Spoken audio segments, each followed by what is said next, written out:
अब अगर कलेक्टर साहब बोलते हैं कि गाड़ियाँ यहाँ लेके आओ तो आदमी खींच के तो यहाँ तक नहीं ला पाएगा।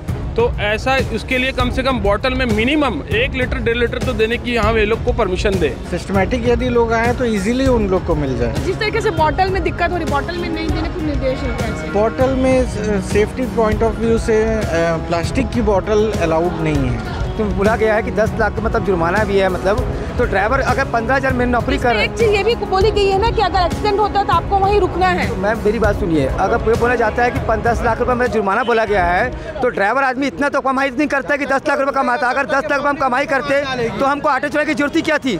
3 दिनों तक होने वाली हड़ताल के चलते यहाँ पेट्रोल पंप में हम देख सकते हैं कितनी भीड़ है। लोग अपने गाड़ियों के टैंक को फुल करवा रहे हैं ताकि उन्हें कोई दिक्कत ना हो। कई लोग ऐसे हैं कि जिनकी गाड़ियाँ अभी सड़क पर खड़ी हैं, पेट्रोल खत्म हो चुका है, बॉटल लेकर के पहुँचे हुए हैं। मारा मारी की स्थिति और हर पेट्रोल पंप की यही स्थिति है। कई पेट्रोल पंप ऐसे हैं कि जहाँ पर कल रात में ही पेट्रोल का स्टॉक खत्म हो चुका है, इमरजेंसी स्टॉक के लिए रखा गया है वहाँ पर, और सारी जगह पर यहाँ पर लोग घंटों इंतजार कर रहे हैं, लाइन लगी हुई है पेट्रोल के लिए।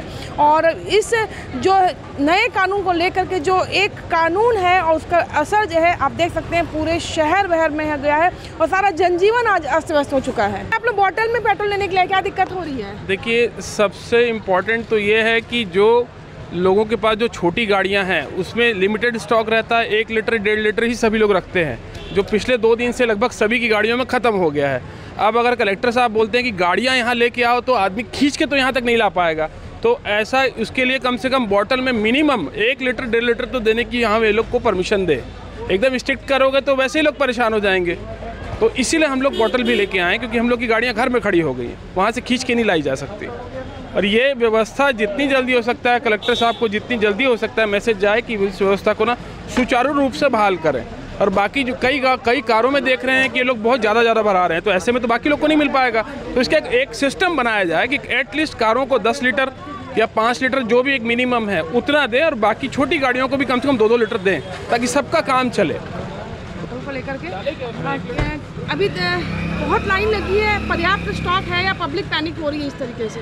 एक्चुअली हमारे पास अभी स्टॉक पर्याप्त है और पैनिक होने की कोई ज़रूरत नहीं। जब तक हमारे पास स्टॉक है हम तो ऑलरेडी सर्विस देने के लिए बैठे ही हैं ना, तो ऐसी कोई परेशानी नहीं है। सिस्टमेटिक यदि लोग आए तो इजीली उन लोग को मिल जाए। तो जिस तरीके से बॉटल में दिक्कत हो रही, बॉटल में नहीं देने को निर्देश है कैसे? बॉटल में सेफ्टी पॉइंट ऑफ व्यू से प्लास्टिक की बॉटल अलाउड नहीं है। एक्चुअली वो फायर मतलब आग लगने के चांसेस रहते हैं और मिसयूज भी हो सकता है, इसलिए हम लोग अवॉइड करते हैं। लेकिन आज जैसे लोगों की गाड़ियाँ रास्ते में खड़ी हैं तो किस तरीके से? फिर भी हम उसको कोऑपरेट करने की कोशिश कर रहे हैं, उनको हेल्प भी कर रहे हैं। जैसा कितने दिन का स्टॉक हमारे पास ऑलरेडी 3 दिन का कम से कम है स्टॉक। नए वाहन कानून को लेकर के जो विरोध यहाँ पर सामने आ रहा है उसका असर पूरे शहर में नजर आ रहा है। ट्रक टैंकर के साथ में बस ड्राइवर भी समर्थन में उतर चुके हैं और शहर के ऑटो चालक भी इस हड़ताल को पूरा समर्थन दे रहे हैं। यहाँ पर लोग परेशान हैं, यात्री भी परेशान है। रेलवे स्टेशन पावर हाउस के सामने हम खड़े हैं, सारे ट्रक जो ऑटो ड्राइवर हैं सारे एक हो चुके हैं और वो पूरे ऑटो की पहिए थम चुके हैं। क्या मांगे भाई आप लोगों की और क्यों आप लोग हड़ताल की आज? नहीं, ये जो नियम जो लगाए हैं अमित शाह, ये अच्छा सही लगाए या गलत लगाए हैं? यहाँ तो 99% जो है कि लोग ड्राइवर है, मालिक यदि अपनी गाड़ी यदि खुद को यदि चला लेगा तो ड्राइवर की क्या ज़रूरत है? और यदि ड्राइवर की ज़रूरत है तो ये नियम को हटाए, संशोधन में क्यों इसको बिल में पास किया जा रहा है? तो आप लोग आज कितने यहाँ पे ऑटो चालक हैं? हम जितने यहाँ पे ऑटो चालक हैं, कम दुर्ग भिलाई के अंदर में 10 से 12 हज़ार ऑटो चालक हैं। हम उनके सभी लोग जो है कि समर्थन में हैं, वो चाहे वो ट्रक ड्राइवर हो, चाहे ऑटो ड्राइवर हो, चाहे वो कार ड्राइवर हो, सब ड्राइवर ही है। ड्राइवरों को कोई जात नहीं होती है। आप क्या कहोगे भैया, बताइए। मैं ये बोलना चाहूँगा कि मतलब जो बोला गया है कि 10 लाख मतलब जुर्माना भी है, मतलब तो ड्राइवर अगर 15,000 में नौकरी कर रहे हैं। एक चीज़ ये भी बोली गई है ना कि अगर एक्सीडेंट होता है तो आपको वहीं रुकना है। तो मैम मेरी बात सुनिए, अगर ये बोला जाता है कि 10 लाख रुपए में जुर्माना बोला गया है तो ड्राइवर आदमी इतना तो कमाई नहीं करता कि 10 लाख रुपए कमाता। अगर 10 लाख रुपए हम कमाई करते तो हमको ऑटो चलाने की जरूरत ही क्या थी? हम तो अपने घर में आराम से बैठा होते। तो यही हमारे मतलब मांग है कि ये जो लगाया गया आरोप आप इसको हटाइए। इसमें उन्हीं के ना कि जो एक्सीडेंट करके भाग जाता है दूर, मैडम देखो, कोई ऑटो ड्राइवर, किसी का कोई भी ड्राइवर हो, चाहे कार ड्राइवर हो, चाहे ट्रक ड्राइवर हो, चाहे ऑटो ड्राइवर हो, कोई ये नहीं चाहेगा किसी इंसान, कोई जीव जंतु से लेकर इंसान को मारना नहीं चाहेगा। पर अब कोई मजबूरी में गलती घटना हो जाती तो ऐसा ड्राइवर तो कोई चाहता नहीं मारने के लिए। तो यही कहने का मतलब कि जो लगाया गया है, चार्ज लगाया, बोला गया है कि मतलब 10 लाख की मांग की गई है और ड्राइवर को 10 लाख की सजा है, तो उनके बाल बच्चे का 10 लाख रुपये तो कमाते नहीं है कि अपने बाल बच्चों को बेच के 10 लाख पड़ाएगा, क्या बताइए? ये कहने की मांगा बस। संशोधन में बिल पास होना ही नहीं चाहिए, संशोधन में ये बिल पास होना ही नहीं चाहिए। इस नियम के विरोध है हम लोग। ऐसा ही रहेगा तो लगातार 10 दिन तक का हम लोग चक्का जाम करेंगे। अभी एसडीएम से भी परमिशन लेकर पूरा हाईवे जाम करूंगा, नीचे से लेकर ऊपर तक का पूरा जवाब चाहिए हमें। ऑटो चालकों की हड़ताल के बाद यात्री भी परेशान है। आप कहाँ से आए हो? मैं रायपुर से आई हूँ। कहाँ जाना है आपको? कुरूद जाना है। तो आप कैसे करोगे? ऑटो तो है नहीं। अब कैसे करेंगे मैडम? बुला रहे घर वाले, हमको तो आ नहीं रहे हैं। देखेंगे, जाएंगे किसी भी। तो यात्रियों को यहाँ पे सबसे ज़्यादा परेशानी हो रही है क्योंकि रेलवे स्टेशन की जगह है, यहाँ पर हर कोई आते हैं और सबसे ज़्यादा ऑटो ही यहाँ पर लोग कैरी करते हैं, ऑटो में ही आना जाना होता है। देखिए अब यहाँ पर जो है बाइक से घर वालों को बुलाया जा रहा है, बाइक में हर तरह से। कहाँ से आंटी आप? मैं तो वहाँ से दुर्ग जाना है मेरे को। तो अभी किस में जा रहे हो? अभी ये स्कूटी ऑटो तो मिल नहीं रहा है, स्कूटी में जा रहे हैं हम लोग। आप लोग कहाँ से आओ? हम लोग तो यहीं रहते हैं, जवाहर नगर में। जवाहर नगर। तो अभी कहाँ जा रहे हो? दुर्ग रेलवे स्टेशन जाना था। कैसे जाओगे अब? अब जा रहे हैं बाइक में।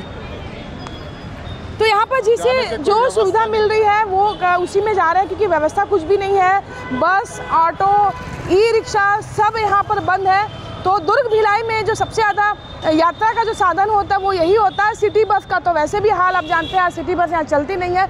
तो कुल मिलाकर ये जो हड़ताल है नए कानून को लेकर, नए वाहन कानून को लेकर, तो वो यहाँ पर भारी पड़ रही है। और सबसे ज़्यादा परेशानी किसी को है अगर तो मुसाफिरों को परेशानी है क्योंकि सबसे ज़्यादा जो है लोग आने जाने के लिए ऑटो को इस्तेमाल करते हैं। ट्विन सिटी है, दुर्ग तक जाना है, भिलाई जाना है, भिलाई 3 जाना है, तो सब ऑटो में ही जाते हैं। तो सबसे ज़्यादा जो है परेशान ऑटो वाले ही है। अब ये वाहन चालकों की जो है हड़ताल कब तक चलेगी ये तो पता नहीं क्योंकि 3 दिन का अल्टीमेटम दिया है, हो सकता है या बढ़ भी सकती है। तो उसको लेकर के असर और भी जगह पड़ रहा है। दूसरा असर पड़ रहा है पेट्रोल पंप में।